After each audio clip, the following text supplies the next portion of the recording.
or deceit. Sex work entails a voluntary, professional engagement in commercial sex services. Some of the overall questions we want to address tonight are, what are the impacts of the sex trade? How do laws intending to end sex trafficking actually harm sex workers? And how are conversations about the sex industry part of the broader discussion of institutionalized oppression, such as racism, transmisogyny, economic inequality, and patriarchy? My name is Kira Flores. I'm the coordinator of Cuatro Políticas at Transcore Pueblo. At Transcore Pueblo, we are creating, managing campaigns and manifestation laws within the city of Phoenix. By the end of tonight, I hope that people walk away with a clear understanding of why people do sex work and what are the intersections between communities that do sex work, and also to get involved with the campaign and get involved in sex worker leadership and liberation.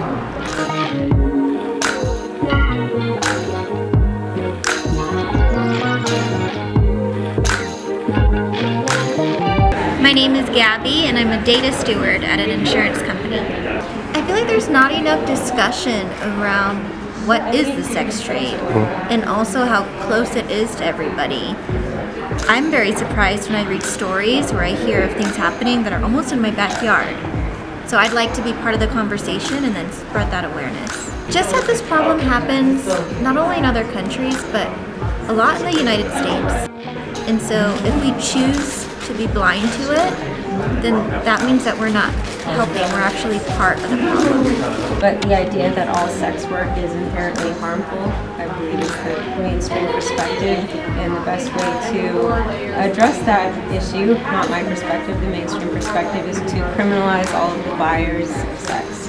And oftentimes, a lot of the marginalized communities are selling sex as well.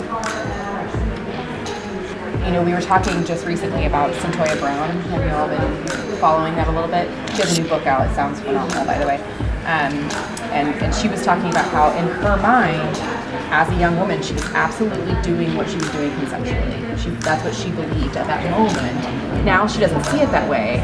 But I don't think we get to tell anybody, you don't know what's best for you, right?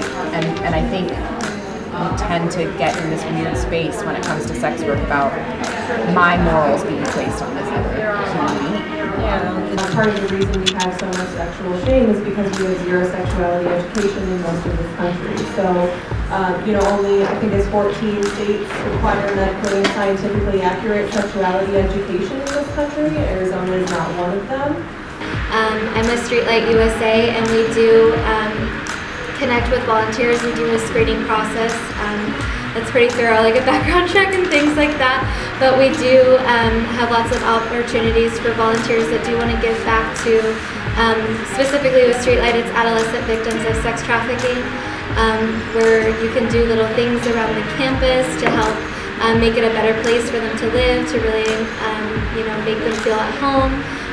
To volunteering to be a mentor for these individuals if that's something that your heart is at and you're an appropriate fit for that. And connecting with other movements in the community as well.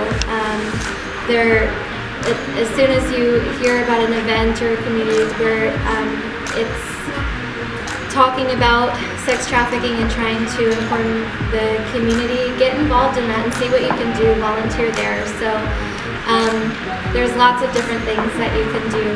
Just look out for them.